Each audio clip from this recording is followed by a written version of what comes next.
Hello दोस्तों, नमस्कार। हमारे यूट्यूब चैनल में आप सभी का स्वागत है। आज हम अपने वीडियो पर लाए हैं ITI CBT exam 2024 first year के इम्पोर्टेंट एमसीक्यू क्वेश्चन। आज के वीडियो के अंतर्गत मैग्नेट और मैग्नेटिक से संबंधित कुछ इम्पोर्टेंट एमसीक्यू क्वेश्चन लाए हैं जो हमारे आईटीआई एग्ज़ाम के लिए महत्वपूर्ण हैं। तो चलिए दोस्तों, इसमें हम सबसे पहले क्वेश्चन में चलते हैं। तो सबसे पहला क्वेश्चन है हमारा, समान ध्रुव के बीच क्या होता है? पहला ऑप्शन है आकर्षण, दूसरा ऑप्शन है विकर्षण, तीसरा ऑप्शन है गर्मी और चौथा ऑप्शन है प्रकाश। तो दोस्तों, इसका जो सही आंसर होगा वो होगा विकर्षण। चलिए दोस्तों, इसको हम समझते हैं कि विकर्षण क्यों होगा। देखिए, मैग्नेट जो होता है यह एक ऐसा पदार्थ होता है जो लौह पदार्थों को अपनी ओर आकर्षित करता है और इसमें दो पोल होते हैं, एस और एन पोल। एस पोल मतलब दक्षिणी ध्रुव, एन पोल मतलब उत्तरी ध्रुव। मैग्नेट के चारों ओर मैग्नेटिक फील्ड जनरेट होता है और इसमें इस फील्ड के अंतर्गत आने वाले लौह पदार्थ इसके आकर्षित होते हैं। तो हमारा क्वेश्चन है, समान ध्रुवों के बीच क्या होता है? तो हम मैग्नेट की प्रॉपर्टी में पढ़ते हैं कि यदि समान पोल होंगे, अर्थात यदि आपके पास दो मैग्नेट हैं जिनमें आपका एन पोल और एन पोल अर्थात समान पोल होंगे, तो वह एक दूसरे को प्रतिकर्षित करेंगे अर्थात दूर भागेंगे। और इसके विपरीत यदि दो मैग्नेट है और दोनों मैग्नेट के पास में हम विपरीत पोल लाएंगे, जैसे एन पोल लाए और एस पोल लाए, तो वह एक दूसरे को क्या करेंगे? आकर्षित करेंगे। यह मैग्नेटिक प्रॉपर्टी होती है। मैग्नेटिक प्रॉपर्टी में से एक प्रॉपर्टी यह भी होती है। तो दोस्तों, मैग्नेट की प्रॉपर्टी में यदि समान पोल को पास पास में लाते हैं तो प्रतिकर्षण करता है और विपरीत पोल को पास पास में लाते हैं तो विकर्षण अर्थात प्रतिकर्षण करता है। तो इसका जो सही आंसर होगा वो होगा बी नंबर। ओके दोस्तों, इसके बाद दूसरे नंबर के क्वेश्चन में हम चलते हैं। दूसरे नंबर का हमारा जो क्वेश्चन है वह है, पृथ्वी किस प्रकार का व्यवहार करती है? पृथ्वी किस प्रकार का व्यवहार करती है? पहला चालक, दूसरा प्रतिरोध, तीसरा विशाल चुंबक और चौथा है जनरेटर। तो इसका जो सही आंसर होगा वो होगा सी, विशाल चुंबक। पृथ्वी एक्चुअली में क्या होता है कि पृथ्वी के अंदर मेल्ट रूप में अर्थात पिघले रूप में आयरन और निकिल होते हैं और हमारी पृथ्वी अपने अक्ष पर क्या करती है? घूमती है, राउंड करती है। ठीक है। तो पृथ्वी के साथ साथ इसके अंदर जो मेल्ट आयरन और निकिल होते हैं वो भी क्या करते हैं? गति करते हैं, जिसके कारण विद्युत धारा उत्पन्न होती है और हमारी पृथ्वी के चारों तरफ मैग्नेटिक फील्ड जनरेट हो जाता है। इसलिए हमारी पृथ्वी जो होती है वह विशाल चुंबक की तरह कार्य करती है, अर्थात पृथ्वी पर चुंबकीय सुई रखा जाता है तो हमेशा नॉर्थ और साउथ दिशा की तरफ ही ठहरता है। इसलिए इसका जो सही आंसर होगा वो विशाल चुंबक। इसके बाद दोस्तों, नेक्स्ट क्वेश्चन हम देखेंगे। नेक्स्ट क्वेश्चन हमारा है, चुंबकीय पदार्थ का उदाहरण कौन सा है? पहला ऑप्शन है लकड़ी, दूसरा ऑप्शन है प्लास्टिक, तीसरा ऑप्शन है लोहा और चौथा ऑप्शन है कांच। तो यहाँ पे दोस्तों हम जानते हैं, जो हमारा मैग्नेट होता है इसके दो पोल होते हैं, एन पोल और एस पोल, और सबसे ज़्यादा आपका मैग्नेट जो स्ट्रेंथ होती है वो पोलों के आसपास में होती है और मैग्नेट के चारों ओर मैग्नेटिक फील्ड होता है और इस मैग्नेटिक फील्ड के अंदर कोई यदि लौह चुंबकीय पदार्थ होता है तो उसको वो आकर्षित करती है। तो यहाँ पे ऑप्शन में हमको दिख रहा है लकड़ी हो गया, प्लास्टिक हो गया और कांच हो गया, ये आपके चुंबकीय पदार्थ नहीं होते क्योंकि इनमें मैग्नेट आकर्षित नहीं होता है। लेकिन जो लोहा होता है उसमें हाई प्रोबेबिलिटी पाई जाती है, यह चुंबकीय पदार्थ होता है और मैग्नेट इसको अपनी ओर आसानी से आकर्षित करता है। तो चुंबकीय पदार्थ में लोहा आएगा, तो सही आंसर होगा हमारा होगा सी नंबर लोहा। उसके बाद नेक्स्ट क्वेश्चन है हमारे पास, नेक्स्ट क्वेश्चन है चौथे नंबर में, वो है यदि किसी चुंबक को बीच से दो भागों में काट दिया जाए तो क्या होगा? केवल नॉर्थ पोल मिलेगा, केवल साउथ पोल मिलेगा, दोनों भाग नए चुंबक बन जाएंगे, चुंबक समाप्त हो जाएगा। तो दोस्तों मैग्नेटिक प्रॉपर्टी में हम एक प्रॉपर्टी ये भी पढ़े हैं कि हमारे पास यदि कोई बड़ा मैग्नेट है जिसके दो पोल हैं, एन पोल और एस पोल, यदि इस मैग्नेट को हम बीच से विभाजित करते हैं या काटते हैं तो दो छोटे छोटे टुकड़ों में यह बढ़ जाते हैं, और दो छोटे छोटे टुकड़े में बढ़ते हैं तो ये दोनों छोटे छोटे टुकड़े अपने आप में एक चुंबक की तरह कार्य करते हैं, अर्थात दोनों में ही एन और एस पोल जनरेट हो जाएगा। अर्थात किसी भी चुंबक को हम कितना भी छोटा कर दें तो वह अपने आप में एक पूर्ण चुंबक रहता है, अर्थात दोनों पोल उसमें जनरेट होते हैं।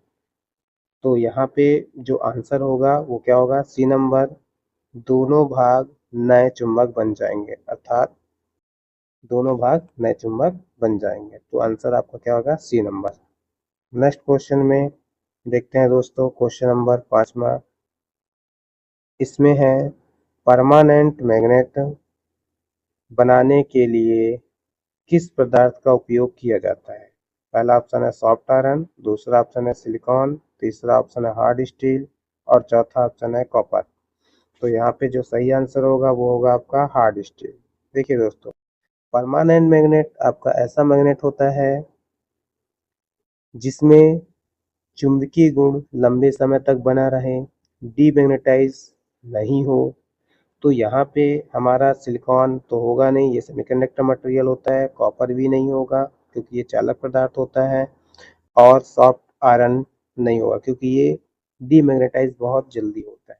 हमारा जो सही आंसर होगा वो हार्ड स्टील, अर्थात हार्ड स्टील का उपयोग हम परमानेंट मैग्नेट बनाने में किए करते हैं क्योंकि इसमें चुंबक की गुण लंबे समय तक विद्यमान रहती है और ये डीमैग्नेटाइज नहीं होती है, इसलिए हार्ड स्टील का उपयोग करते हैं परमानेंट मैग्नेट बनाने के लिए। उसके बाद दोस्तों नेक्स्ट क्वेश्चन है हमारा 6वां नंबर, चुंबकीय बल रेखाएं एक दूसरे को क्यों नहीं काटती? ऑप्शन पहला है धारा रुक जाती है, दिशा अनिश्चित हो जाएगी, चुंबक टूट जाएगा, फ्लक्स खत्म हो जाएगा। तो दोस्तों हम मैग्नेटिक प्रॉपर्टी में एक प्रॉपर्टी यह भी पढ़ते हैं कि मैग्नेट के दो पोल होते हैं, एन पोल और एस पोल, और जो चुंबकीय बल रेखा है अर्थात line, magnetic line of force जो होते हैं वह चुंबक के अंदर एस से एन की ओर चलते हैं तथा चुंबक के बाहर एन से एस की ओर चलते हैं। इस प्रकार से चुंबक के अंदर हो जाएंगे एस से एन की ओर और चुंबक के बाहर हो जाएंगे एन से एस की ओर हो जाएंगे। तो यहाँ पे दोस्तों हम देख रहे हैं यह इसका एक प्रॉपर्टी होता है कि ये एक समान रूप से अंदर एस से एन की ओर होंगे और बाहर एन से एस की ओर होंगे। तो ये किसी भी प्रकार से एक दूसरे से विभाजित नहीं करेंगे, और यदि ये एक दूसरे से विभाजित करते भी हैं या काटते हैं तो इनकी दिशा अनिश्चित हो जाएगी, अर्थात यहाँ पे जो सही आंसर होगा वो होगा आपका बी नंबर, दिशा अनिश्चित हो जाएंगे। चलिए दोस्तों, तो नेक्स्ट क्वेश्चन है हमारा 7वें नंबर का, किसी कुंडली में धारा बढ़ाने पर चुंबकीय क्षेत्र पर क्या प्रभाव होगा? पहला ऑप्शन है घट जाएगा, दूसरा ऑप्शन है समाप्त हो जाएगा, तीसरा ऑप्शन है बढ़ जाएगा और चौथा ऑप्शन है कोई प्रभाव नहीं। तो किसी कुंडली में धारा बढ़ाने पर चुंबकीय क्षेत्र पर क्या प्रभाव पड़ेगा? चलिए दोस्तों इसको हम समझते हैं। मान लीजिए हमारे पास एक यहाँ पे इलेक्ट्रोमैग्नेट है, मतलब हमने एक आयरन पीस लिया, उसमें कॉपर की वाइंडिंग की और कॉपर की वाइंडिंग करने के बाद यहाँ पे हमने एक सप्लाई ले दिया जिसमें आपका करंट आई फ्लो हो रहा है। तो इस प्रकार से इसमें आपका करंट आई फ्लो होगा और करंट आई फ्लो होने के कारण यदि नंबर ऑफ टर्न्स n है और करंट आपका आई है तो यहाँ पे एक फोर्स प्रोड्यूस होता है जिसको हम बोलते हैं एफ अर्थात मैग्नेटिक मोटिव फोर्स, चुंबकीय वाहक बल। मतलब एक ऐसा बल जनरेट होता है जो इसके अराउंड मैग्नेटिक फील्ड जनरेट कर देता है। तो जो मैग्नेटिक फील्ड जनरेट होता है वह एमएमएफ अर्थात मैग्नेटिक मोटिव फोर्स के कारण होता है, जिसका फार्मूला N×I होता है। अब देखिए यदि हम इसमें करंट की वैल्यू अर्थात आई की वैल्यू बढ़ाते हैं तो सीधी सी बात है यहाँ पे मैग्नेटिक फील्ड अर्थात एमएफ की वैल्यू बढ़ेगी और यदि एमएफ की वैल्यू बढ़ेगी तो हमारा चुंबकीय क्षेत्र की वैल्यू भी क्या होगी, बढ़ जाएगी।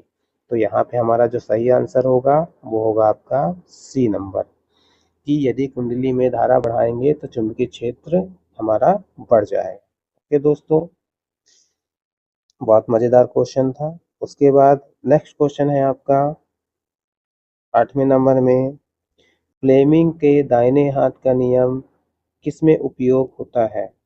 पहला ऑप्शन है मोटर में, दूसरा ऑप्शन है जनरेटर में, तीसरा ऑप्शन है ट्रांसफार्मर में और चौथा ऑप्शन है बैटरी में। तो दोस्तों फ्लेमिंग का दाहिने हाथ, तो इसका जो सही आंसर होता है फ्लेमिंग का दाहिना हाथ है अर्थात सीधा हाथ है। तो सीधा हाथ में हमेशा क्या होता है, जनरेटर। चलिए दोस्तों इसको हम समझते हैं। तो आंसर हमारा यहाँ पे जनरेटर होगा। चलिए देखो, फ्लेमिंग ने दो नियम बनाया। एक होता है आपका राइट, एक होता है फ्लेमिंग का राइट हैंड रूल और दूसरा होता है फ्लेमिंग का लेफ्ट हैंड रूल। देखिए राइट हैंड रूल मतलब सीधा हाथ और सीधा हाथ मतलब इलेक्ट्रिसिटी का उत्पादन अर्थात अच्छा काम कर रहा है, मतलब सीधा हाथ। अर्थात इलेक्ट्रिसिटी का उत्पादन हमारा कौन करता है, जनरेटर करता है। अर्थात यहाँ पे जो राइट हैंड रूल होगा वो जनरेटर पे लगेगा, मतलब अच्छा काम कर रहा है, इलेक्ट्रिसिटी जनरेट कर रहा है। तो हमेशा हमेशा जो राइट हैंड रूल होता है वो जनरेटर पे लगता है और राइट हैंड रूल जो होता है वो इलेक्ट्रिकल एनर्जी इसमें क्या होती है, उत्पन्न होती है, मतलब इंड्यूस होती है।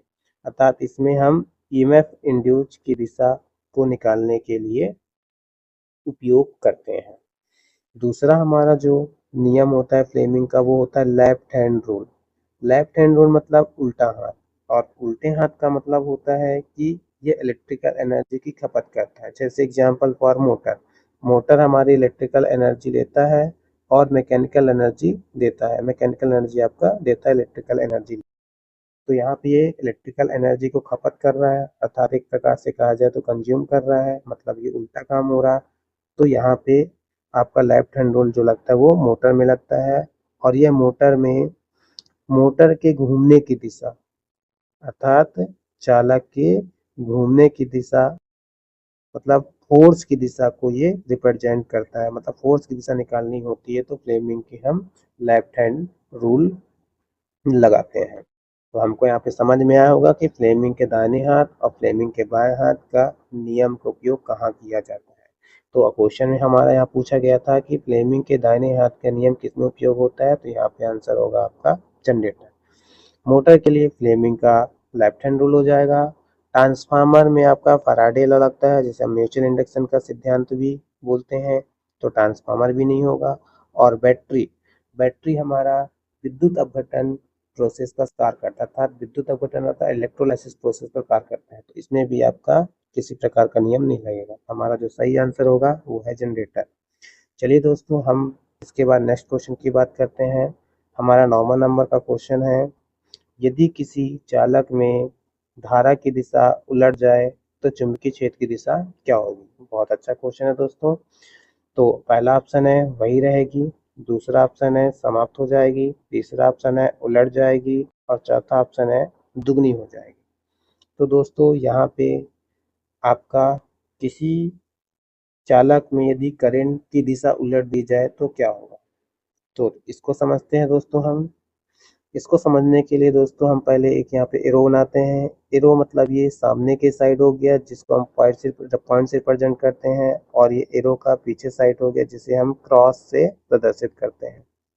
तो दोस्तों यहाँ पे यदि करंट आता हुआ दिख रहा है तो हम डॉट दिखाएंगे, और करंट हम पीछे से भी जाता हुआ दिख रहा है तो हम क्या दिखाएंगे, इसको क्रॉस दिखाएंगे। तो इसके लिए एक रूल्स होता है, और रूल्स का नाम होता है आपका राइट हैंड थंब रूल। क्या होता है? Right hand thumb rule. क्या होता है? Right hand thumb rule. ठीक है। इस नियम के अनुसार यह बोला गया है कि यदि हम राइट हैंड के अंगूठे तथा चारों उंगलियों को इस प्रकार फैलाएं कि वो एक दूसरे से 90 डिग्री में हो, तो यदि अंगूठा करंट की दिशा को बताता है तो चारों उंगलियां मैग्नेटिक फील्ड की दिशा को बताएंगी।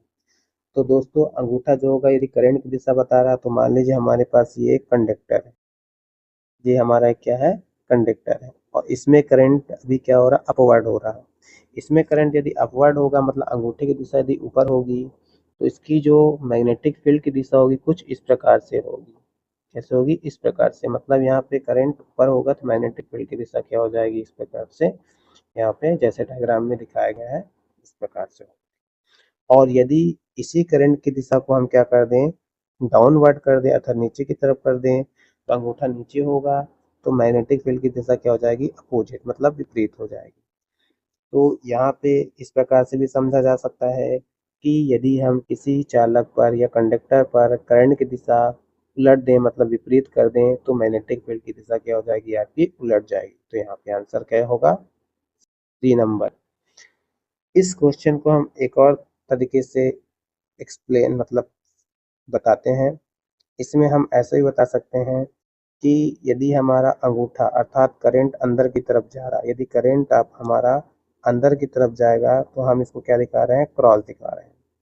ठीक है। और यदि करंट बाहर की तरफ आएगा तो अंगूठा आपका बाहर होगा, तो आते हुए दिखाई दे रहा, तो क्या दिखाएगा? ये पॉइंट दिखाएगा। तो पहले नंबर में चलते हैं। यदि करंट हमारा सॉरी करंट कंडक्टर में करंट अंदर तरफ होगा अर्थात अंगूठा हमारा अंदर की तरफ होगा, तो चारों उंगलियां जो होंगी वो होंगी आपकी क्लॉकवाइज, अर्थात मैग्नेटिक फील्ड की दिशा जो होगी वो क्लॉकवाइज हो जाएगी। और इसी प्रकार से उसी चालक में यदि करंट की दिशा बाहर की तरफ आएगा अर्थात अंगूठे की दिशा बाहर की तरफ होगी, तो उसकी चारों उंगलियां क्या हो जाएगी? एंटी क्लॉकवाइज, मतलब घड़ी के विपरीत दिशा में हो जाएगी। तो यहाँ से हम भी ये भी समझ में रहे हैं कि यदि हम करंट की दिशा को चेंज कर रहे हैं तो मैग्नेटिक फील्ड की दिशा भी क्या हो रही है? हमारी चेंज हो रही है। तो यहाँ पे आपका साफ क्लियर हो रहा है अपने राइट हैंड थंब रूल से कि यदि धारा की दिशा बदल दी जाए तो धारा की दिशा बदल दी जाए तो मैग्नेटिक फील्ड की दिशा भी क्या हो जाएगी? बदल हो जाएगी। तो सही आंसर हमारा क्या मिलेगा? सी। ठीक है दोस्तों, इसके बाद हम नेक्स्ट क्वेश्चन में चलते हैं 10वें नंबर में। 10वें नंबर का हमारा क्वेश्चन है, निम्न में से कौन सा अचुंबकीय पदार्थ है? अचुंबकीय पदार्थ मतलब वह पदार्थ जिसकी परमेबिलिटी क्या होती है? बहुत कम या माइनस में होती है, जीरो से कम होती है, अर्थात जीरो से कम होती है। मतलब इसके पास, चुंबक के पास इन मटेरियल को लाया जाए तो ये क्या होंगे? प्रतिकर्षित होंगे। तो यहाँ पे हम देख रहे हैं 11वें नंबर क्वेश्चन में। ठीक है। यहाँ पे हम देख रहे हैं 11वें नंबर क्वेश्चन में, ये इस प्रकार से 11वां नंबर क्वेश्चन है, सॉरी 10वें नंबर क्वेश्चन में। 10वें नंबर क्वेश्चन में हम देख रहे हैं इस प्रकार से, निम्न में से कौन सा अचुंबकीय पदार्थ है? तो यहाँ पे हमारा अचुंबकीय पदार्थ क्या होगा? ब्रासी होगा। क्या होगा यहाँ पे अचुंबकीय पदार्थ? ब्रॉस। ब्रॉस होगा, ये ब्रॉस। क्योंकि निकिल आपका लवचुंबकीय पदार्थ होता है, आयरन भी लवचुंबकीय पदार्थ होता है, कोबाल्ट भी आपका लवचुंबकीय पदार्थ होता है, अर्थात ये तीनों ऐसे मटेरियल होते हैं जो मैग्नेट के पास में लाए जाने पे तुरंत ही क्या होते हैं? आकर्षित होते हैं। इसकी परमेबिलिटी बहुत ज़्यादा होती है। लेकिन ब्रास एक ऐसा मटेरियल होता है जिसको चुंबक के पास यदि लाएंगे तो ये क्या होगा? आपका प्रतिकर्षित। ठीक है आंसर। तो इसका जो सही आंसर होगा वो डी नंबर का होगा। ठीक है। नेक्स्ट क्वेश्चन हम देखते हैं 11वें नंबर में। 11वें नंबर का क्वेश्चन है, इलेक्ट्रिक बिल में किस प्रकार का चुंबक उपयोग होता है? स्थायी चुंबक, पहला ऑप्शन है आपका स्थायी चुंबक, दूसरा ऑप्शन है प्राकृतिक चुंबक, तीसरा ऑप्शन है विद्युत चुंबक, और चौथा ऑप्शन है आपका अस्थायी चुंबक।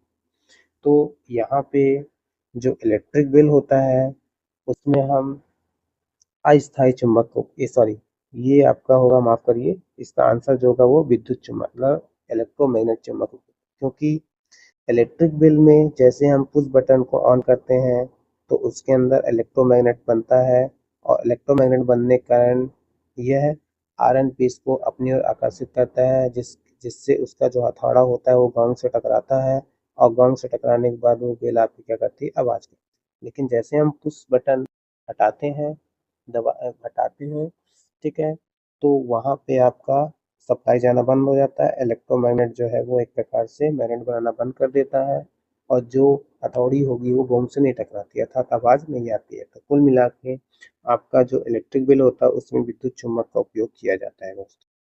उसके बाद आपका नेक्स्ट क्वेश्चन है 12वें नंबर का वो है फ्लेमिंग के दाहिने हाथ का नियम किसमें उपयोग किया जाता है।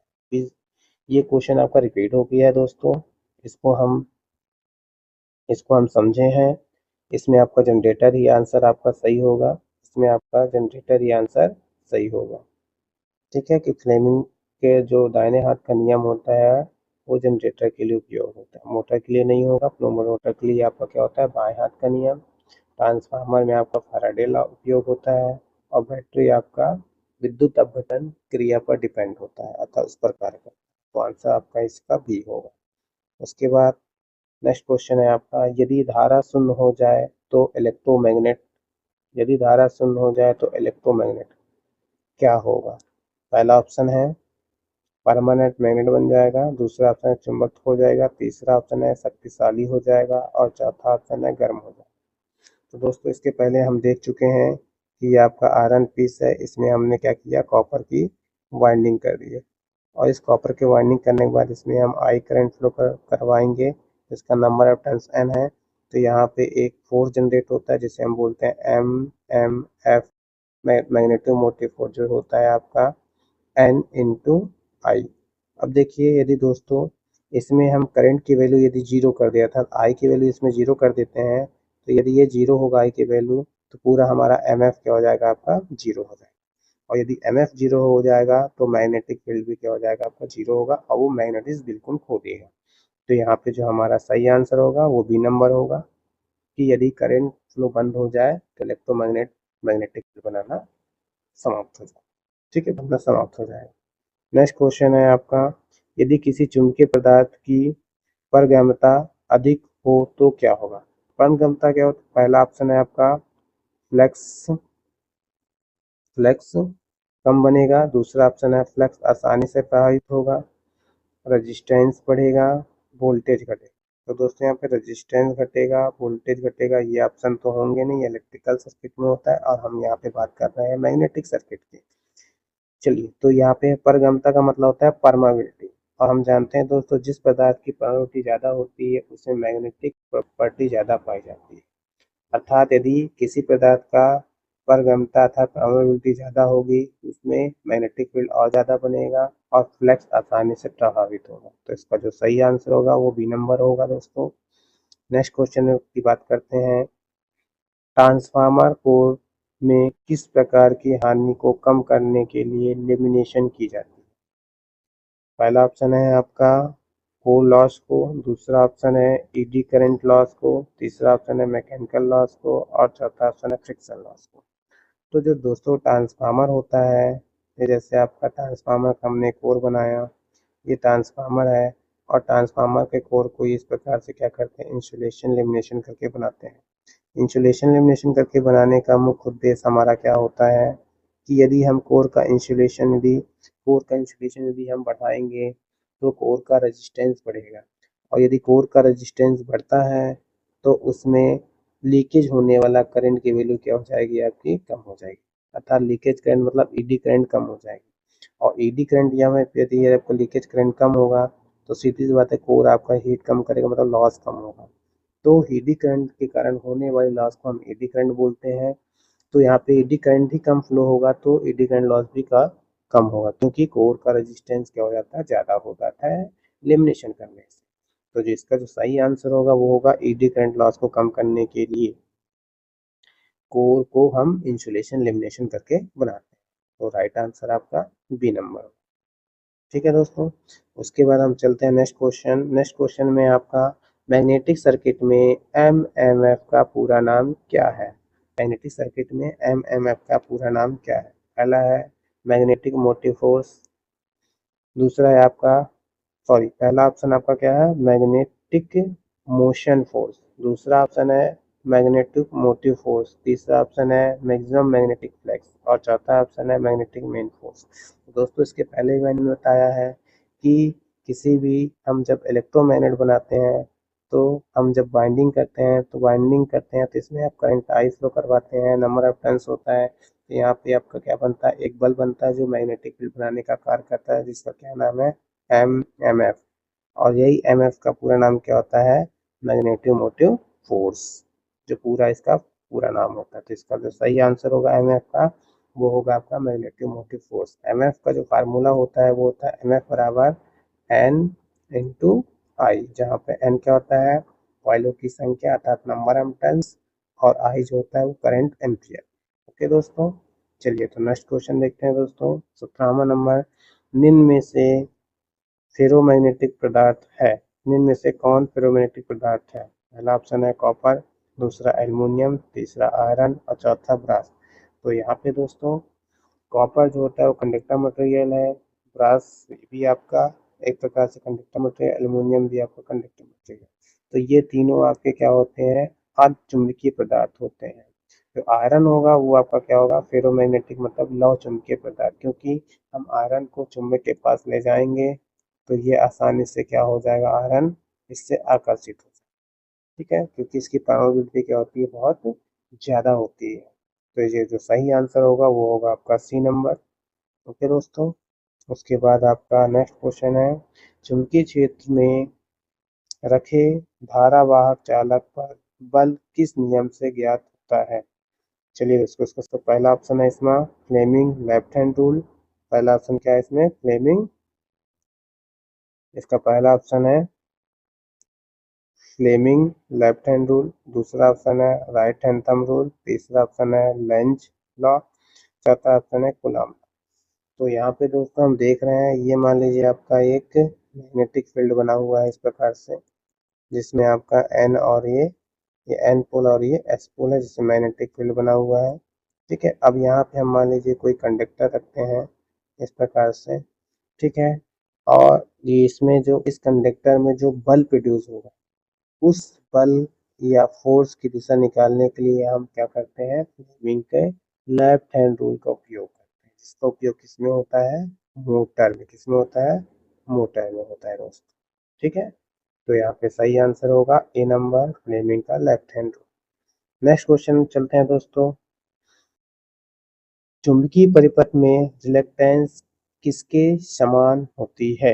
पहला ऑप्शन है वोल्टेज, दूसरा ऑप्शन है रेजिस्टेंस, तीसरा ऑप्शन है करंट और चौथा ऑप्शन है पावर।